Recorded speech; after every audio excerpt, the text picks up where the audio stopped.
right, it's Friday, August 25th. This is an end of the day, an end of the week SPY recap. And today, after a big red day down, an outside bar, we had kind of a two down failure type bar. It looks a bit of a hammer bar as it closed, but we took out the low of that bar. We also took out this target here, and then price moved up and closed a little stronger to the end of the day. This sets up a actionable signal, a reversal signal. We have the 3, 2 down, 2 up.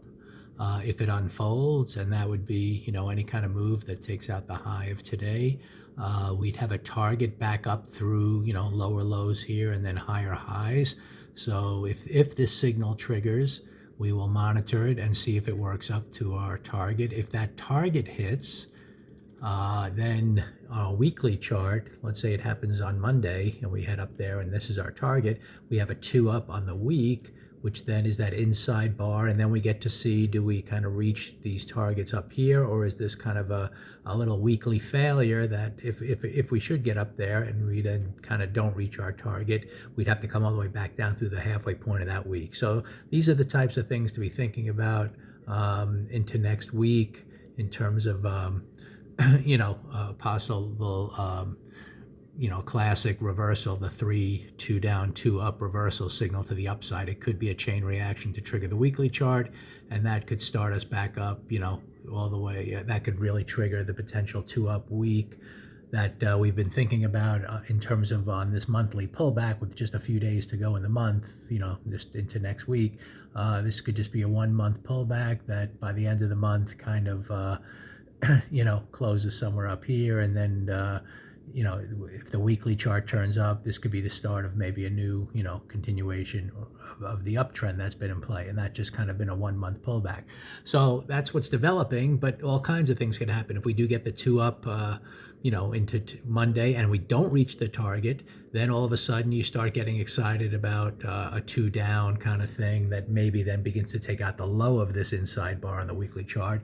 And we do still have a 2 down week, month, and that gets us more in continuity with the month. Maybe we get a Monday move up that fails, and we get a turnaround Tuesday, and we get a real, a strong move down to end the month. And then if we end the month red into next, the end of next week, that would likely mean a little follow through lower. So that's kind of interesting, to see what really unfolds. So we're going to get an opening price on Monday. We're going to see if it goes up or down. We're going to see if it fails up here or not. If it goes up, if it goes down, then we have the potential for continuity in the big picture, down into this area here, and we'll have the opening price, of the week to kind of gauge throughout the week if we stay above it or below it, that type of thing. So definitely interesting whether we get a reversal or whether we get a reversal that fails, or whether we don't even attempt a reversal and we just continue with the continuity of the downside. In terms of today, I shot a whole bunch of videos. I was just biased to take out this low, and I discussed that on a whole bunch of videos.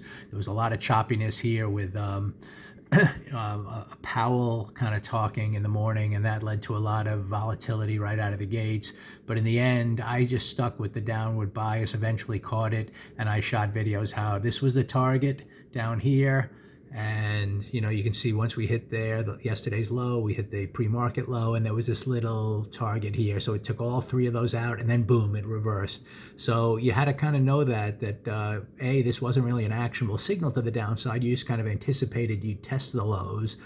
So that's why the follow through really, you had to be very careful if you were expecting all kinds of follow through. It could have happened, but it also easily could have just been broadening action to take out the stops and getting this reversal. And that's why it leads you into thinking maybe we're going to try to reverse into next week.